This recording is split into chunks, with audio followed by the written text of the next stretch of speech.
এই কলেজের main gate দিয়ে ঢোকার পর প্রাণীবিজ্ঞান বিভাগের সামনে বেশ সুন্দর একটা জায়গা রয়েছে। এখানে বেশ কিছু প্রাণীর ভাস্কর্য রয়েছে।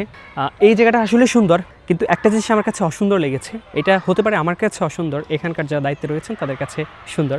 একেবারে বনে জঙ্গলে ভরে গিয়েছে পাকিস্তানি বা লেবিসিন পাতা, যে যাই বলুক না কেন, বেশ কিছু যেটাকে আমরা বন জঙ্গল হিসাবেই ধরি, মানে পুরোটা ঘিরে রেখেছে। দেখতে খুবই অসুন্দর লাগছে। হতে পারে প্রাণীবিজ্ঞান বিভাগ যেহেতু এটার সাথেই কানেক্টেড, প্রাণীরা যেহেতু জঙ্গলেই থাকে, যদি সেটা মিন করে রাখা হয় তাহলে ঠিক আছে। আর না হয় আমি বলবো যে এটা বন জঙ্গলে ভরে গেছে, এটাকে পরিষ্কার করা হচ্ছে না। বর্তমানে কলেজটির পরিবেশ খুবই শোচনীয়। পরিষ্কার পরিচ্ছন্নতার দারুণ অভাব রয়েছে। কলেজ রোডের পাশে খাল পরিষ্কারের ময়লা আবর্জনার স্তূপ, দুর্গন্ধ এবং রাস্তার বেহাল দশা যেন দেখার মতো কেউ নেই।